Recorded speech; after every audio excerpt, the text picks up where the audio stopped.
आगे बढ़ेंगे।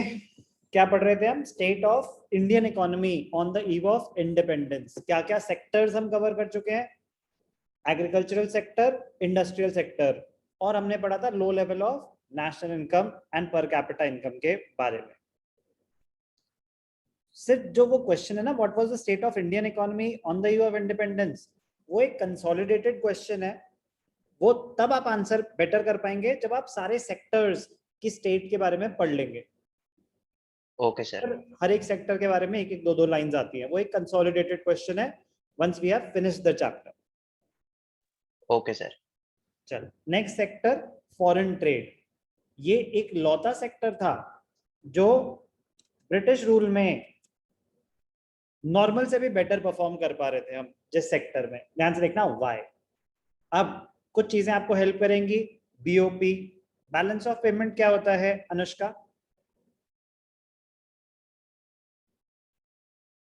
Anushka, balance of payment क्या होता है? अनुष्का,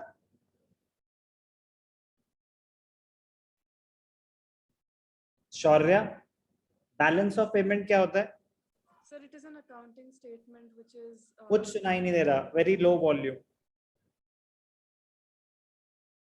सुहानी, सर अभी सुनाई दे रहा है?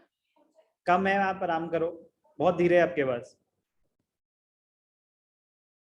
Sir, it is an accounting statement showing transactions between the residents of the country and rest of the world. Very good, perfect answer. अच्छा लगा, काफी टाइम बाद आपके मुंह से अच्छा आंसर सुना है। एंड नॉट जस्ट अच्छा answer, perfect answer. Yes, continue. तो इट इज अ स्टेटमेंट फिर, तो it shows inflows and outflows of foreign exchange. Yes, sir. तो बीओपी फेवरेबल कब होता है? बीओपी पोजीशन फेवरेबल कब होगी? सरप्लस कब होता है बीओपी में? सुहानी, सुहानी, Sir, जब outflows of foreign exchange are greater than inflows. जब आउटफ्लो ज्यादा होंगे तो फेवरेबल सिचुएशन होगी, सरप्लस होगा।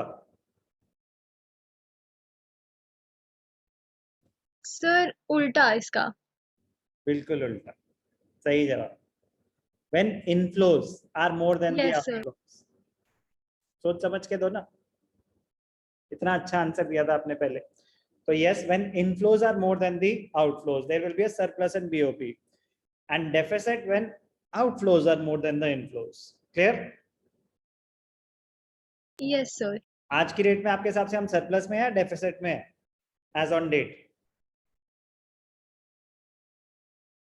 Sir, बीच में है शायद.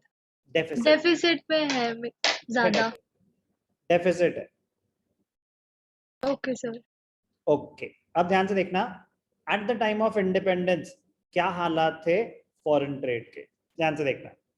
India has been an important trading nation since ancient times.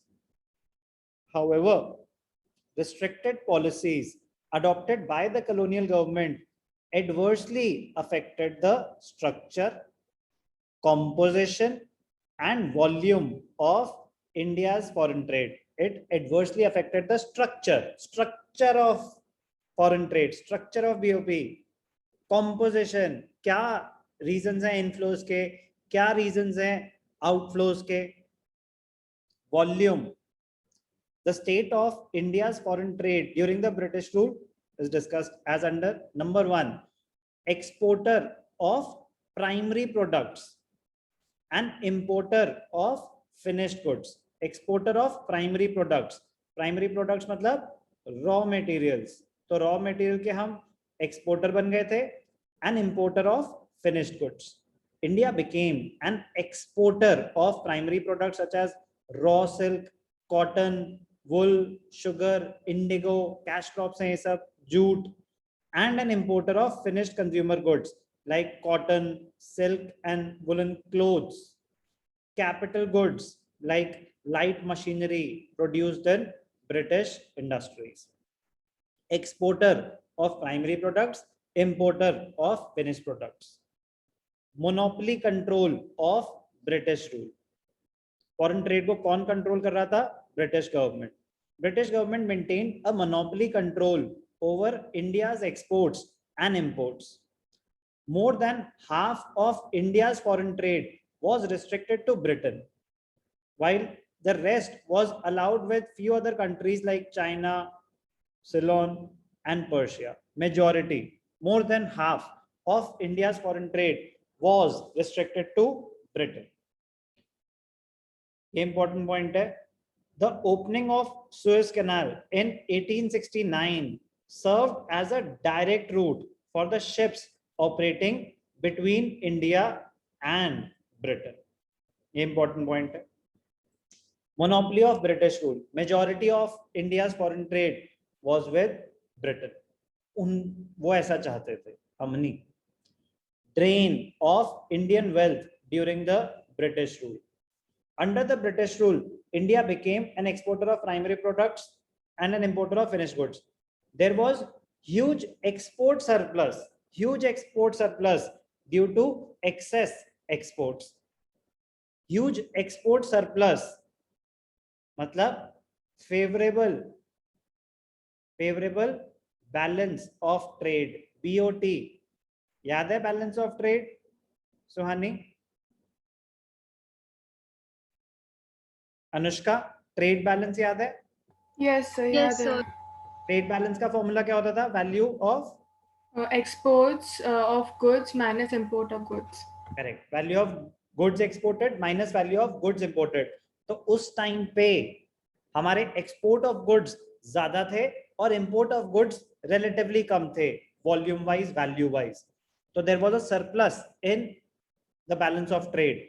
तो सरप्लस होना तो अच्छी बात है, Yes, sir.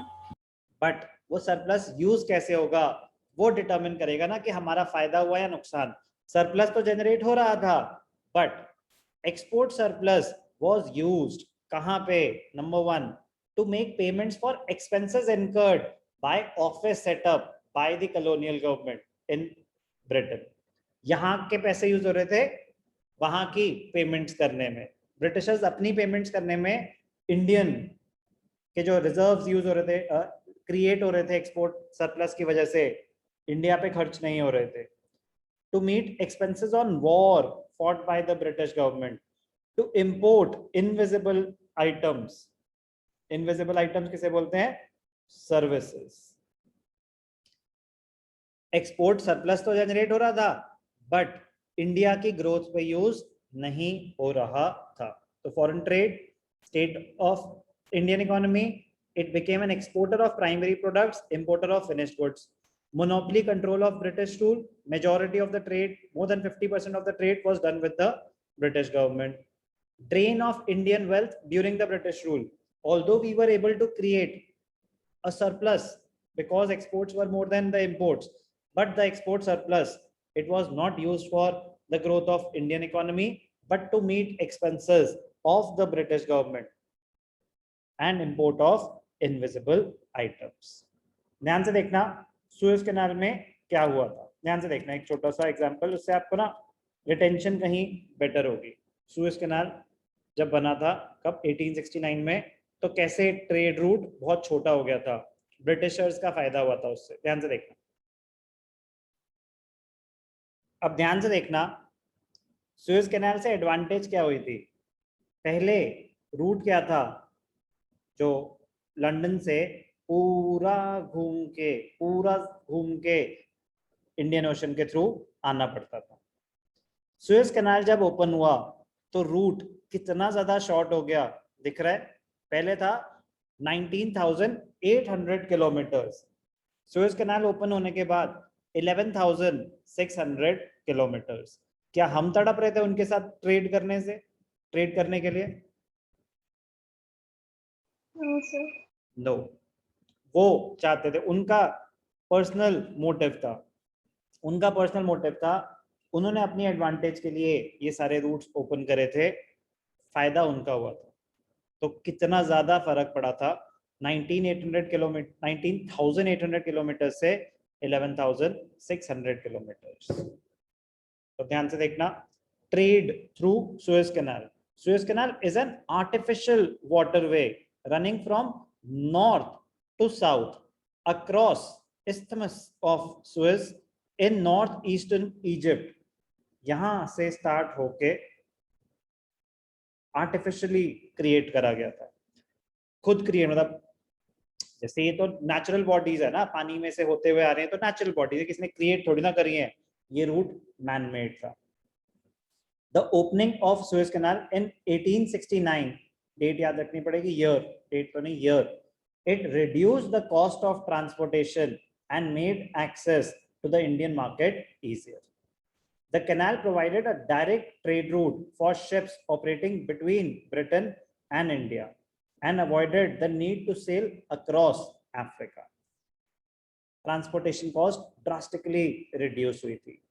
Strategically and economically, it is one of the most important waterways in the world. अब ऐसा नहीं है कि फायदा सिर्फ उन्हीं को हुआ, फायदा बहुतों को हुआ, लेकिन उन्होंने अपने बेनिफिट के लिए ये रूट क्रिएट करा था. So, state of foreign trade, India became an exporter of primary products, importer of finished goods. Monopoly control of British rule, drain of Indian wealth, कि surplus तो generate हुआ, India का उसमें कोई फायदा नहीं हुआ. And trade through Suez Canal, canal was set up in 1869. Transportation cost बहुत ज़्यादा गिर गई थी, and access to the Indian market became easier. Important है, ध्यान रखिए.